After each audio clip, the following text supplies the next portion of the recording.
Tidak ada satupun yang dapat kami banggakan dalam kehidupan kami. Hanya Engkau Yesus Tuhan. Sumber kekuatan, sumber pertolongan, sumber pengharapan bagi setiap umat-Mu. Terima kasih Tuhan. Ku hidup karena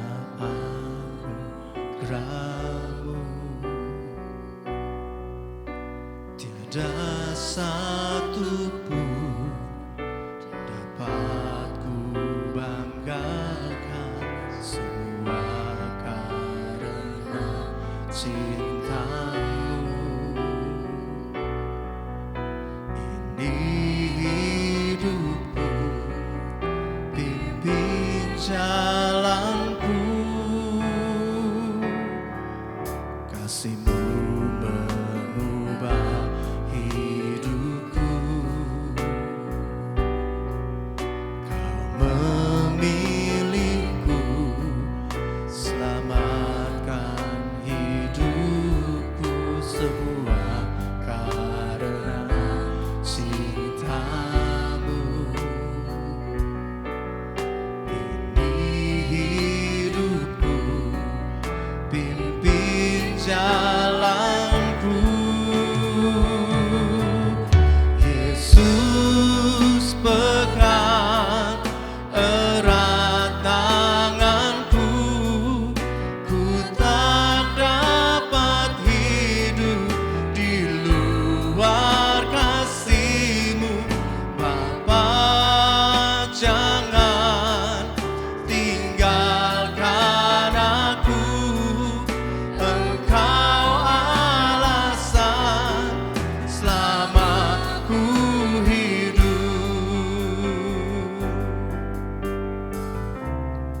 Kasih-Mu Tuhan, kasih-Mu mengubah hidupku. Kau memilihku, selamatkan hidupku, semua karena cinta-Mu. Ini hidupku. Mari sambil bangkit berdiri kita naikkan pujian ini. Oh, Yesus pegang erat tanganku, ku tak dapat hidup di luar kasih-Mu. Bapa, jangan tinggalkan aku, Engkau alasan selama ku hidup. Yesus, Yesus pegang erat tanganku, ku tak dapat hidup di luar kasih-Mu. Bapa, jangan Kau tinggalkan aku, Engkau alasan selama ku hidup. Yesus, mari sambil angkat tangan-Mu. Engkau yang memegang setiap kehidupan kami Tuhan. Sungguh kami tidak dapat hidup di luar kasih-Mu. Engkau memegang erat tangan kami Tuhan. Bapa, jangan tinggalkan aku, Engkau alasan selama ku hidup. Yesus pegang erat tanganku, ku tak dapat hidup di luar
kami ada.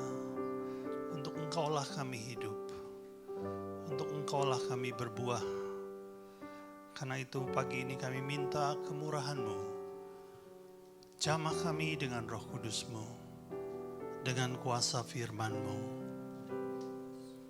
sehingga kami diubahkan menjadi pribadi seperti yang Kau mau. Terima kasih Bapa, di dalam nama Yesus. Amin. Silakan duduk Bapak Ibu. Selamat pagi, shalom. Senang bisa berjumpa kembali dalam situasi yang memuliakan Tuhan ini. Ya, bagaimana kelihatannya? Apakah saya sudah lebih segar? Iya, 3 minggu yang lalu ketika saya khotbah untuk pertama kalinya setelah pulang dari rumah sakit. Khotbah itu kan ditayangkan di YouTube. Dan ada seorang kawan saya dari Jakarta yang menyaksikan tayangan itu. Dia bilang, "Loh Har, kamu masih ngos-ngosan loh Har." Ya. Tapi hari ini saya sudah jauh lebih baik. Ya, saya percaya ini karena doa saudara. Kondisi saya semakin baik. Apalagi bulan depan kita akan melakukan training di Jakarta. Jadi ada tim yang ke Jakarta. Ada 8 orang yang akan berangkat termasuk saya. Dan saya percaya kondisi saya pada saat itu sudah maksimal, saudaraku. Amin ya, tolong doakan ya. Mari kita langsung melihat firman Tuhan. Kita akan melihat firman Tuhan dari sebuah perikop yang berulang kali dikhotbahkan di gereja ini. Tapi kali ini kita mau memandangnya dari sudut pandangan yang berbeda. Yaitu dari Markus 4, mulai ayat ke-35. Markus 4 ayat 35. Saya akan bacakan buat saudara. Bunyinya demikian. Pada hari itu, waktu hari sudah petang, Yesus berkata kepada mereka, "Marilah kita bertolak ke seberang." Mereka meninggalkan orang banyak itu, lalu bertolak dan membawa Yesus beserta dengan mereka dalam perahu, di mana Yesus telah duduk, dan perahu-perahu lain juga menyertai dia. Perhatikan ayat 37. Lalu mengamuklah taufan yang sangat dahsyat, dan ombak menyembur masuk ke dalam perahu sehingga perahu itu mulai penuh dengan air. Satu hari ketika Yesus ada di tepi pantai Danau Galilea bersama murid-muridnya, lalu datanglah orang banyak berkerumun. Karena hari-hari sebelumnya, Yesus sudah melakukan banyak mujizat, banyak kesembuhan, banyak kelepasan, hal-hal yang ajaib dia kerjakan. Dan itu diketahui banyak orang. Sehingga ketika Yesus ada di tepi pantai Danau Galilea, orang-orang banyak datang ke sana. Dan itu digunakan oleh Yesus untuk mengajarkan banyak hal. Banyak perumpamaan yang disampaikan kepada orang banyak itu. Sampai hari petang. Nah, ketika hari sudah petang, lalu Yesus mengajak, memberi perintah kepada murid-muridnya. Mari kita bertolak ke seberang. Mari kita seberangi danau ini. Dan murid-muridnya, perhatikan, mentaati loh. Murid-muridnya mengikuti perintah Tuhan itu. Tapi apa yang terjadi? Ketika murid-murid Yesus mengikuti kehendak Allah, mengikuti kehendak Yesus, setelah itu mereka harus berhadapan dengan taufan yang dahsyat. Seandainya saja mereka itu tidak mentaati perintah Tuhan, mereka mungkin tidak perlu berhadapan dengan taufan. Betul? Saudaraku, ini penting saudaraku. Perhatikan, ketaatan kita terhadap kehendak Allah bisa membawa kita kepada kesulitan. Ketaatanmu terhadap kehendak Allah bisa membawamu kepada masalah. Mungkin Anda pertama kalinya dengar ini, sebuah pengajaran aneh. Tapi ini benar adanya, saudara. Di luar sana kalau ada orang berkata kepadamu, ikut Tuhan itu membuat hidupmu bebas dari masalah. Ikut Tuhan itu membuat hidupmu lancar-lancar saja. Membuat hidupmu akan menjadi nyaman. Saya mau katakan, itu pengajaran yang salah loh. Hari ini kita melihat bagaimana murid Yesus mentaati gurunya. Dan mereka akhirnya harus berhadapan dengan taufan yang dahsyat. Taufan yang bisa membuat mereka tenggelam. Saya menyebut masalah ini masalah yang datang dari surga. Karena Petrus menulis di 1 Petrus ya, bahwa masalah itu ada dua. Masalah yang datang dari Allah, masalah yang datang dari dosa. Tapi ini adalah masalah yang datang dari Allah atau dari surga. Saya ingat ketika saudari kita Anis memutuskan untuk menjadi pengikut Yesus. Nah, itu kan dia mentaati kehendak Allah kan? Apa yang terjadi setelahnya? Dia dianiaya. Dia diusir dari rumah. Bahkan dijauhi oleh keluarganya. Masalah enggak, saudara? Oh, itu masalah, saudaraku. Karena mengikuti kehendak Allah, dia harus berhadapan dengan masalah. Tapi justru setelahnya, dia bisa melihat pertolongan Tuhan yang dahsyat. Dia bisa melihat perbuatan Tuhan yang ajaib. Tapi perhatikan saudaraku, ikut Tuhan bukan mencari kenyamanan. Ikut Tuhan itu supaya kita diubahkan menjadi seperti Dia. Amin. Ya, jangan salah saudaraku. Mari kita lanjutkan ayat 38. Pada waktu itu Yesus sedang tidur di buritan di sebuah tilam. Maka murid-muridnya membangunkan dia dan berkata kepadanya, "Guru, engkau tidak peduli kalau kita binasa?" Ia pun bangun, menghardik angin itu dan berkata kepada danau itu, "Diam, tenanglah." Lalu angin itu reda, danau itu menjadi teduh sekali. Lalu ia berkata kepada mereka, "Mengapa kamu begitu takut? Mengapa kamu tidak percaya?" Saudaraku, tahukah Anda bahwa ketidakpercayaan itu mendatangkan ketakutan? Ada banyak orang Kristen hidupnya dikuasai oleh ketakutan dan kekhawatiran. Karena apa? Karena sesungguhnya hatinya tidak mempercayai Dia. Dia hanya beragama Kristen.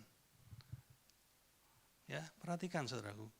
Kalau Anda dikuasai ketakutan terus-menerus, takut itu sebenarnya manusiawi ya. Tapi ketika itu menguasai hidupmu, jangan-jangan karena tidak ada kepercayaan dalam hati kita. Ayat 41 berbunyi begini, mereka menjadi sangat takut dan berkata seorang kepada yang lain, "Siapa gerangan orang ini? Sehingga angin dan danau pun taat kepadanya." Dalam literatur aslinya berkata, manusia seperti apakah orang ini?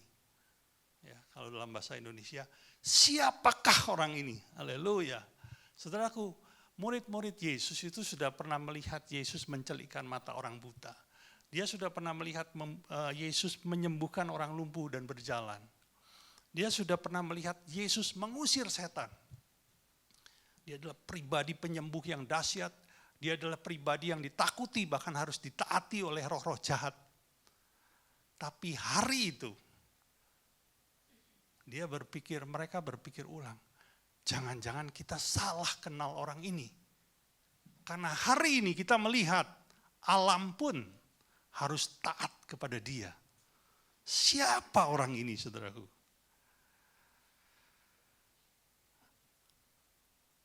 Ada sebuah keraguan.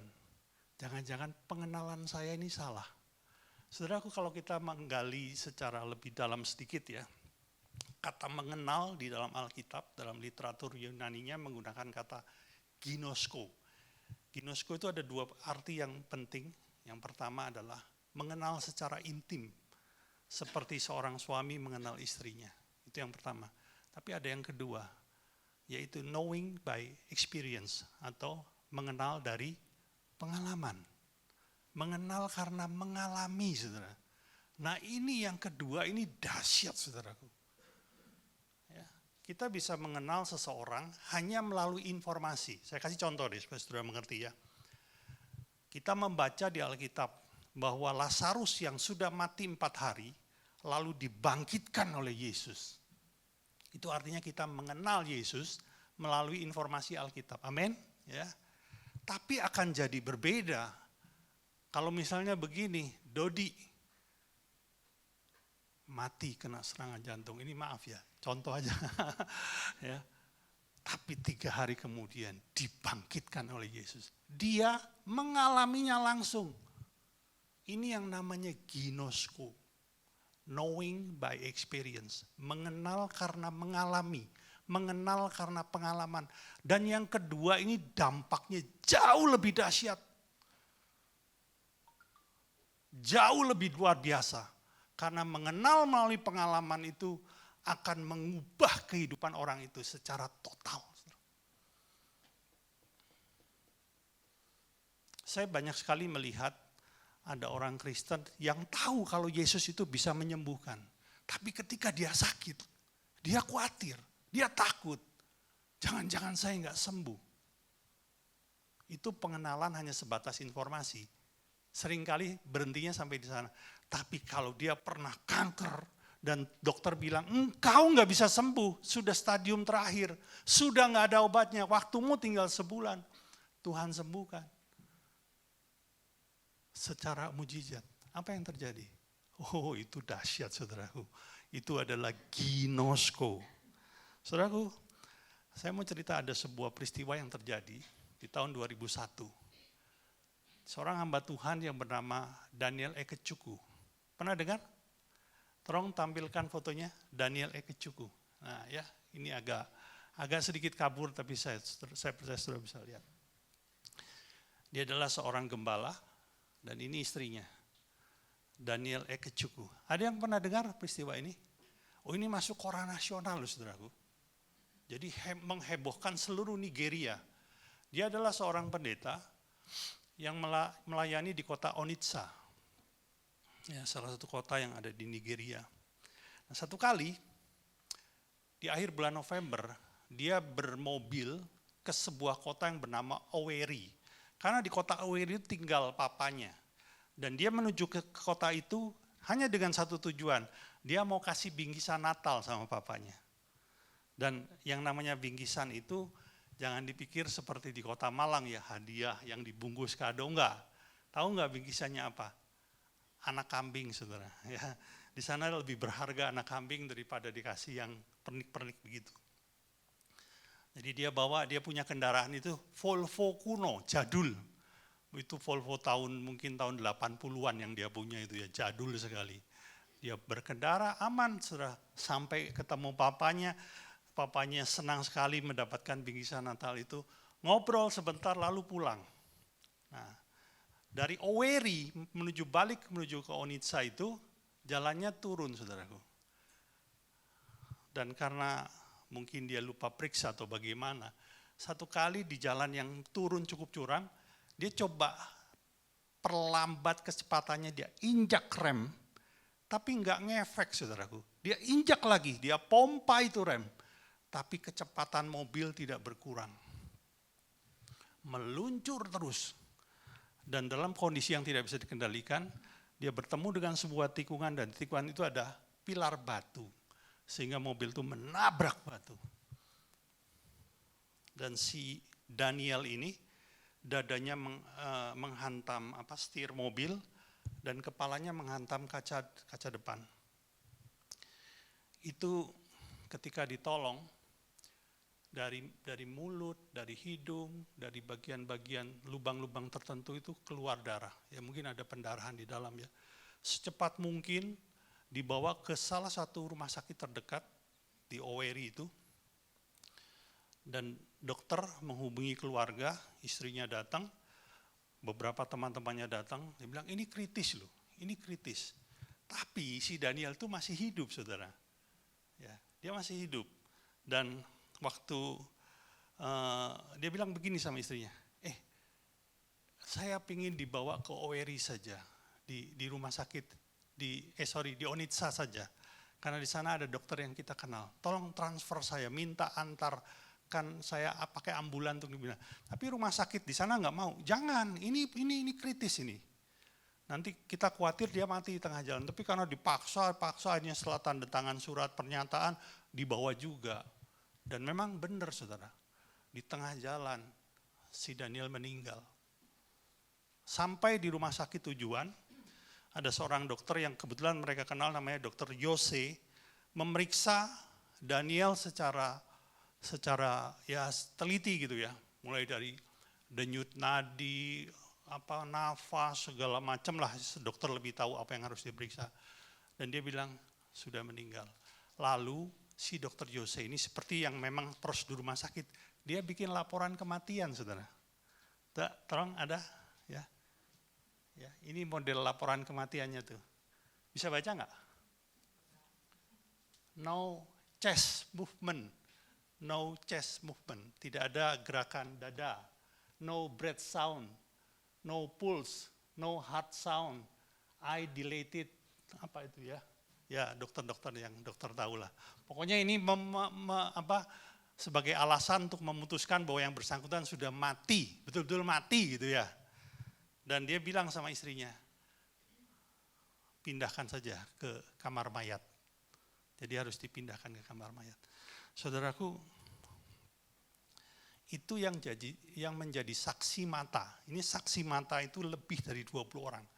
Mulai dari istrinya Daniel, beberapa temannya Daniel, supir ambulan, beberapa perawat, beberapa dokter, dan Dr. Yose sendiri yang melihat bahwa dia itu sudah mati. Betul-betul mati. Dan lalu ketika dipindahkan ke ruang kamar mayat, masalahnya itu rumah sakit di Nigeria itu nggak sama dengan di sini, saudara. Minim fasilitas. Di sana nggak ada fasilitas pendingin. Sehingga apa yang dibuat, begitu masuk kamar mayat, sambil menunggu kapan diputuskan akan dikubur, mereka suntik pakai formalin. Supaya nggak busuk. Normal dong ya. Kalau ada ruang pendingin mungkin dimasukkan kamar pendingin gitu. Tapi ini nggak ada. Disuntik, diawetkan lah supaya nggak busuk. 3 hari dia ditaruh di kamar mayat setelah disuntik formalin. Ini udah mati, betul-betul mati titi gitu. Udah betul-betul mati dah ini. Jangan berharap lagi lah pokoknya. Oh mungkin dokternya salah periksa. Enggak, kalau udah disuntik formalin itu pasti mati, saudara. Ya, nggak ada ceritanya hidup. Nah, ketika Daniel ditempatkan di kamar mayat itu, ada satu orang yang tidak bisa menerima, yaitu istrinya. Dia nggak bisa menerima peristiwa dan dia itu berseru-seru kepada Tuhan. Tuhan, kenapa ini terjadi? Tuhan, kenapa gitu loh. Sampai di hari ketiga, si istri ini mendapat sebuah firman, yaitu Ibrani 11 ayat 35. Bisa tampilkan nggak Ibrani 11 ayat 35? Kalimat yang pertama saja.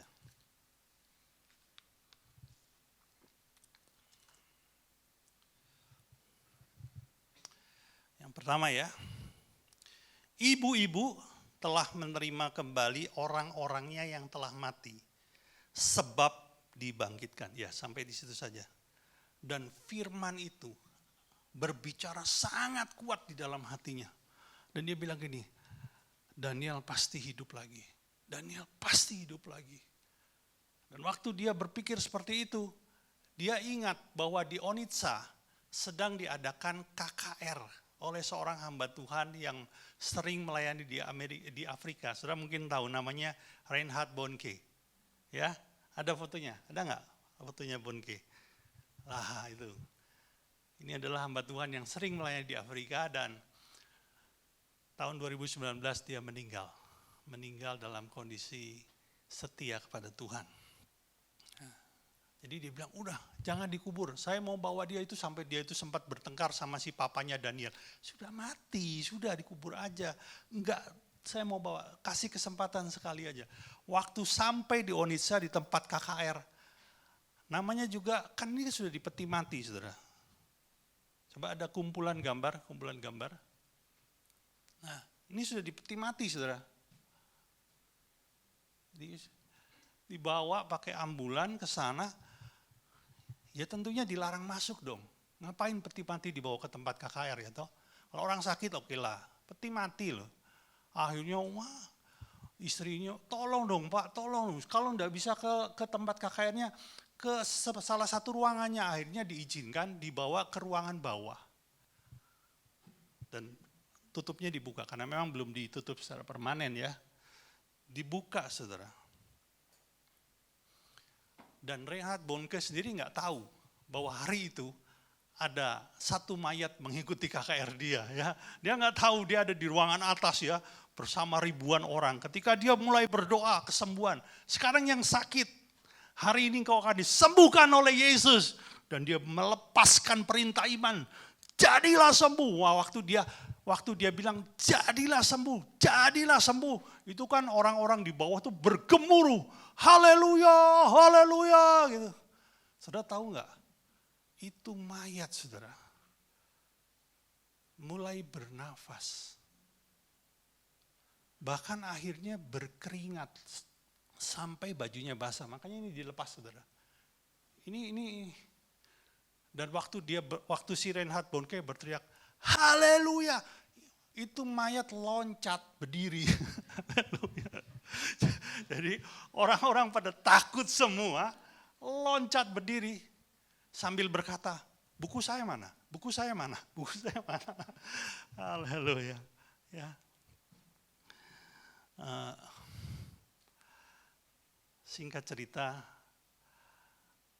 Daniel ini dibawa ke koordinator panitia KKR, dan panitia KKR yang seorang hamba Tuhan, dia bilang gini, waktu saya jumpa Daniel dalam kondisi pakaian atasnya terbuka, saya masih bisa mencium bau formalin dari tubuhnya. Bau formalin itu menyengat loh saudara. Dia bilang masih bisa mencium. Nah, saya ada klip singkat, rekaman singkat tentang Daniel ketika dia hidup. Nah, yang memberi keterangan adalah petugas yang mengizinkan dia dimasukkan ke dalam kamar ya. Nah, coba klip singkatnya boleh. As they were delaying, he was asking me, my file, my file, my file. And I said, that is Nah, the ini file. dua petugas. Ini mayatnya itu ditaruh di meja. Nah, ini ketika dia mulai hidup. Under the fan, we keep him there, and the fan was rolling. He was still asking, where is my file? You see, and after which mommy come in there, he said, here is too compacted, that we should take him to the main auditorium, that he will Nanti have saya enough ceritain air. aja, saudara nggak So we ngerti. take him to the main auditorium, people throng. Suddenly we saw people coming in from the outside. It seemed that the news went in and people started coming in. As people were coming in there, they saw the same man sitting down. Nah, tuh. Haleluya. Ya. Nah, ini sudah hidup, pulang ke kampung I sama went back to istrinya. my Ya. village with a ram. Oke, cukup.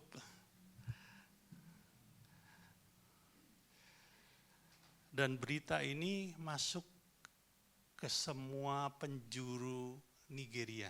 Saya ada cuplikan foto korannya. Coba tolong koran nasional. Cuplikannya ya. Ini dari The Post Express Onitsha. Tulisannya Bonnke membangkitkan orang mati. Haleluya. Ya. Cukup.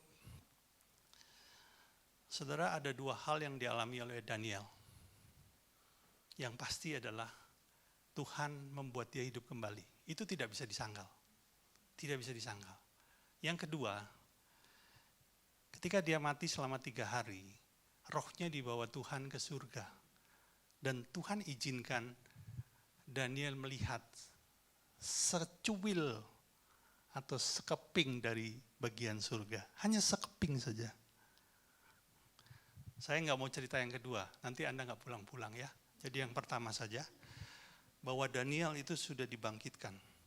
Saudara, ini yang namanya ginosko, knowing God by experience, mengenal Allah dari pengalaman. Ini luar biasa, saudara. Pengalaman ini membuat kehidupan Daniel berubah total, sekalipun dia seorang hamba Tuhan. Menurut saudara masuk akal nggak kalau hidupnya berubah? Coba ini saya kasih pertanyaan ya. Coba saudara renungkan saja, nggak perlu dijawab. Kalau Anda yang jadi Daniel, engkau mati lalu dibangkitkan, bahkan engkau sempat dibawa ke surga. Saya mau tanya, kalau engkau sudah mengalami itu, apakah engkau masih meragukan Tuhanmu? Oh, pasti beda, saudara. Apakah imanmu akan menjadi lemah? Oh, tidak. Apakah engkau akan menjadi ketakutan ketika ada masalah datang dalam hidupmu? Oh, tidak. Dan tujuan hidupmu pasti berubah. Pasti berubah.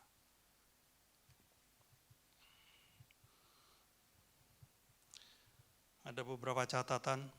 Daniel bilang begini. Satu kali setelah beberapa hari saya dibangkitkan oleh Tuhan, istri saya ribut dengan saya. Dia marah-marah dengan saya. Biasanya kalau kami bertengkar, kita akan saut menyaut. Sudah tahu? Ya, saling berbantah. Tapi ketika istrinya mulai mengeluarkan kata-kata kemarahan, Daniel lari masuk ke kamar mandi, saudara. Kenapa dia buat itu? Karena dia bilang begini, saya takut mulut saya mengatakan dosa. Mengucapkan kata-kata dosa terhadap istri saya. Lebih baik saya nggak tanggepi. Saya masuk kamar mandi aja. Dia tunggu sampai 1-2 jam. Sampai hatinya tenang baru keluar.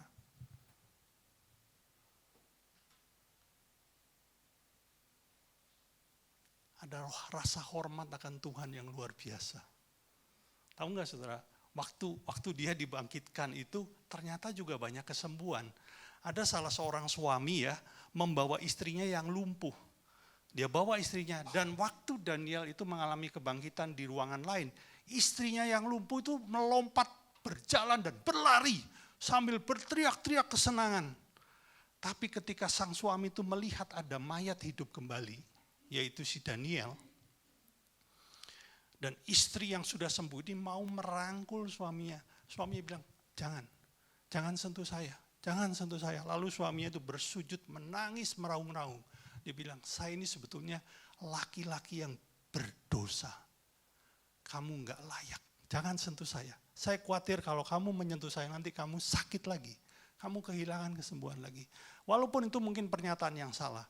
Tapi tahu enggak, ada rasa hormat akan Allah di tempat itu. Karena pengalaman yang dahsyat itu.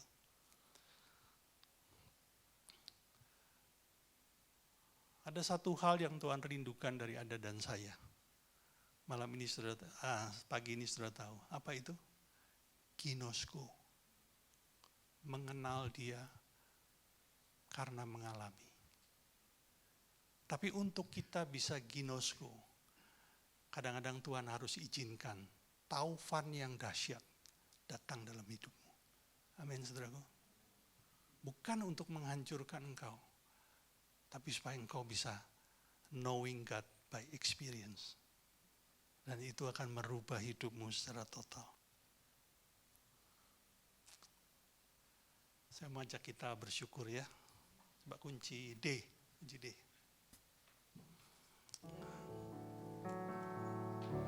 Kau Bapakku yang baik, mengerti bahasa tetesan air mata, tak kau biarkan ku berjalan sendirian, sebab kau Bapakku yang baik. Kau Bapakku yang baik, mengerti bahasa tetesan air mata, tak kau biarkan ku berjalan sendirian, sebab kau Bapakku yang baik.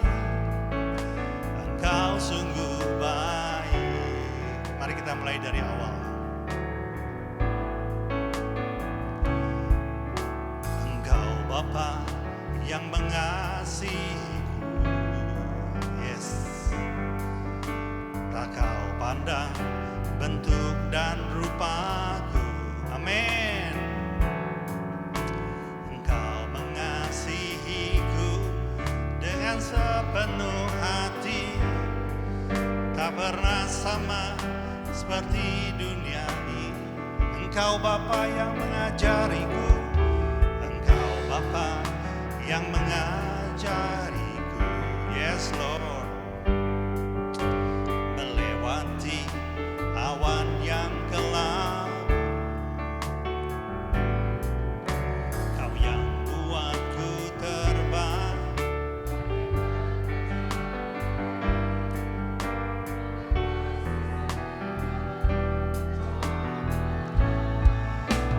Kau Bapa-Ku yang baik, yes. Mengerti bahasa tetesan air mata, tak Kau biarkan ku berjalan sendirian, sebab Kau Bapa-Ku, Kau Bapa-Ku yang baik. Kau Bapa-Ku yang, amin.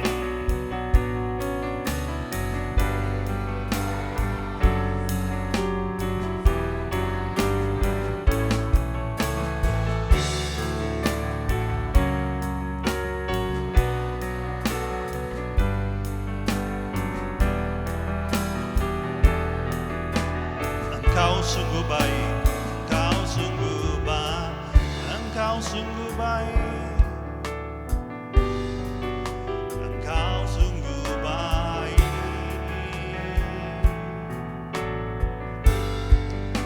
Engkau sungguh baik. Bapa, kami bersyukur karena Engkau Bapa yang menghendaki kami mengenal-Mu dengan intim, mengenal-Mu dari pengalaman. Engkau adalah Bapa yang menghendaki kami berjalan bersama-Mu hari lepas hari. Oh Tuhan, kami rindu dan kami mau untuk berjalan bersama-Mu hari lepas hari Tuhan. Bukan di atas kehendak kami, tapi karena Engkau menuntun kami, membawa kami ke tempat yang Engkau mau. Terima kasih Bapa buat pagi ini. Terima kasih buat firman-Mu. Haleluya. Sebentar kami akan menerima perjamuan kudus Tuhan.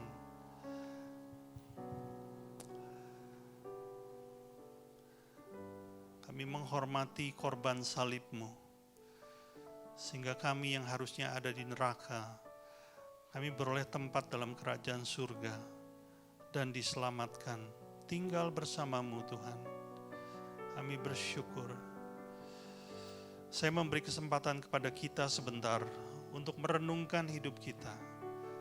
Apakah ada hal-hal yang tidak berkenan, pelanggaran-pelanggaran firman yang kita buat di hari-hari terakhir ini? Kalau itu terjadi, mari datang kepada Tuhan dan akuilah, supaya engkau diampuni, dibenarkan, dan engkau layak menerima perjamuan kudus ini. Mari kita pejamkan mata sebentar.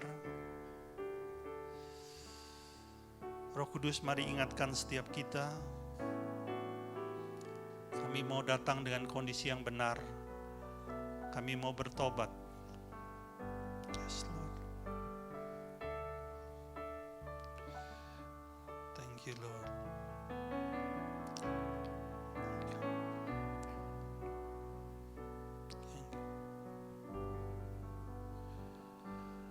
Kau Bapa-Ku yang baik. Para hamba-hamba Tuhan bisa membagikan anggur dan roti.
Takkan ku berjalan sendirian, sebab Kau Bapa-Ku yang baik. Kau sungguh baik, Engkau sungguh baik.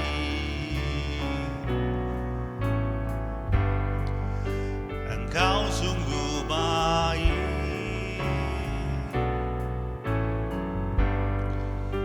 Engkau sungguh baik. Bagi saudara yang sudah menerima roti dan anggur, boleh bangkit berdiri.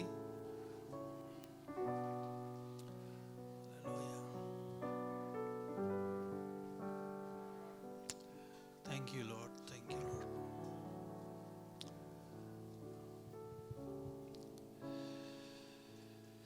Makasih Tuhan.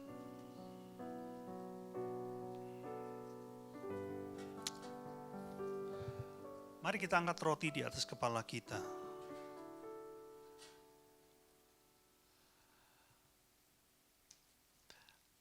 Sebab apa yang telah kuteruskan kepadamu telah aku terima dari Tuhan, yaitu bahwa Tuhan Yesus pada malam waktu ia diserahkan, mengambil roti dan sudah itu ia mengucap syukur atasnya. Ia memecah-mecahnya dan berkata, inilah tubuhku yang diserahkan bagi kamu, perbuatlah ini menjadi peringatan akan aku. Jemaat yang dikasihi Tuhan, bukankah roti yang kita pecah-pecahkan ini adalah persekutuan kita dengan tubuh Kristus? Mari kita makan di dalam namanya.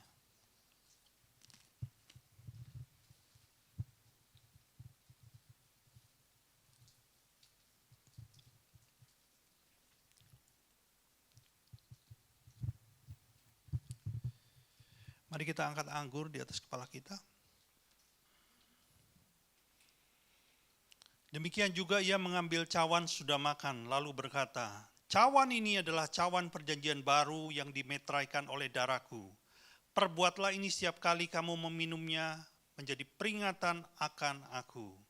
Jemaat yang dikasihi Tuhan, bukankah cawan pengucapan syukur yang atasnya kita ucapkan syukur adalah persekutuan kita dengan darah Kristus?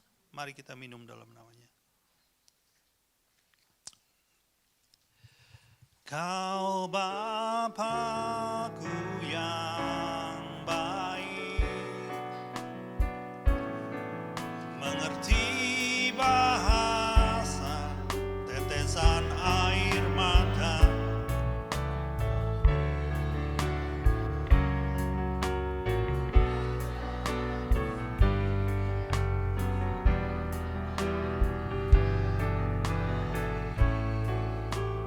Engkau sungguh baik.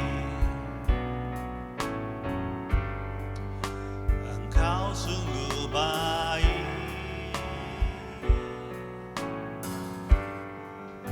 Engkau sungguh baik. Bapa, terima kasih untuk firman-Mu. Terima kasih untuk korban-Mu di atas kayu salib sehingga kami bisa menikmati perjamuan kudus pagi ini. Bapa, sekali lagi, biarlah kami menjadi ginosko terhadap Engkau. Kami mengenal Engkau, bukan dari kata orang, tapi karena kami mengalaminya sendiri. Buatlah apa yang Kau mau di dalam hidup kami. Dan terpujilah nama-Mu. Di dalam nama Yesus, sama-sama kita katakan, amin. Silakan duduk Bapak Ibu, kita akan mendengarkan pengumuman.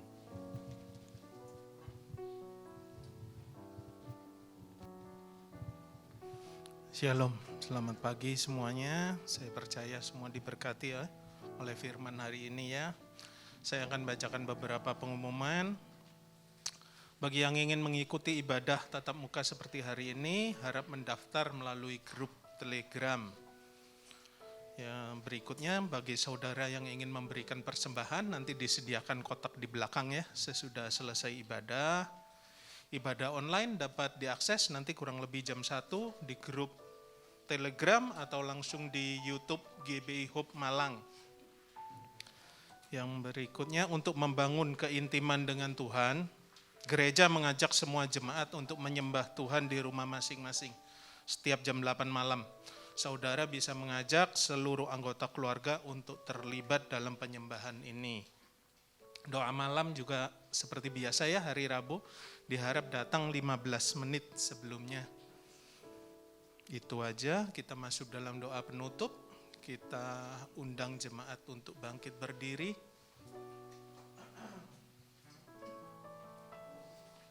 Haleluya.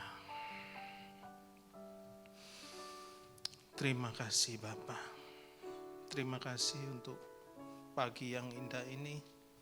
Terima kasih untuk firman yang sudah Bapa tebar dalam hati dan pikiran kami. Beri kemampuan kami untuk mengerti ya Bapa.